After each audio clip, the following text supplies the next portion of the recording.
Good evening, folks. This is another video on the sustainability series. Tonight we're going to talk about a jewel of a weed. This common plant can cause a mouth-watering wild food delicacy for your dinner fare and add a welcome remedy to your medicine cabinet, including jewelweed, picket pale, or speckled. If you've ever wandered into the woodlands during a damp spring morning when the dew is still heavy and old sol is just beginning to peek over the horizon, chances are you've caught a glimpse of jewelweed display. The leaves of this succulent annual, a member of the impatiens genus, are unwettable and dew beads on their surfaces. So when light strikes the tiny water spots, the sun rays are reflected into every hue of the spectrum, providing a sight that's pretty much an array of costly jewels.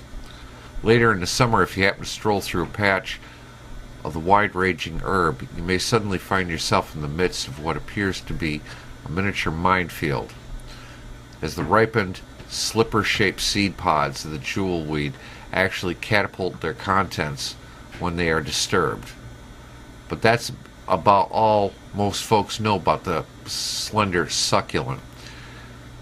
In West Virginia, they've been known to gather the jewelweed. It's also called balsam, snapweed, touch-me-not, or the quicken hand, as a wild food delicacy and medicinal plant. You can pick it either paled or speckled. There are two common species of jewelweed, and they're easily distinguished from one another, although they are equally tasty and identical in their medicinal capacities. You'll find impatiens pallidea, often called woodland species, along forested stream banks and in other wet, shady retreats. The pale lemon yellow flowers characteristic of this strain bloom from July to October. The spotted jewelweed has a significantly stronger affinity for light than does its sun-shrinking cousin, so look for its mottled butter yellow and reddish-brown blossoms in shady or sunny, moist locations along brooks and roadsides or in damp meadows. And since this species also sprouts a bit earlier than the paler variety, you can begin foraging for sprigs in early June and continue hunting through late September. It's a wonderfully tasting plant.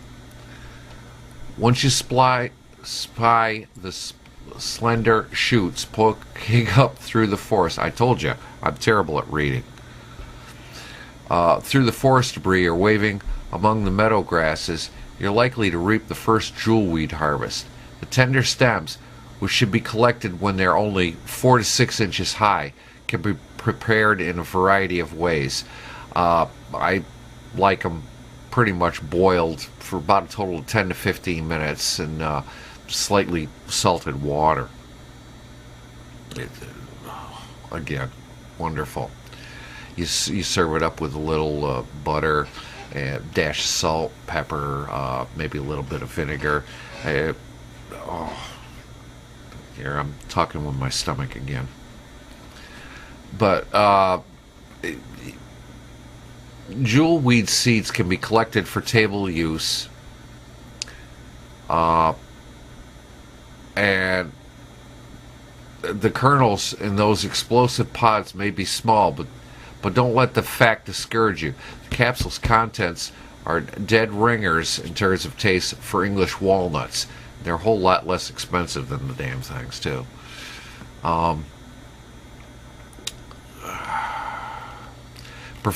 Besides providing good table fare, jewelweed is frequently used as a preventative for poison ivy rash.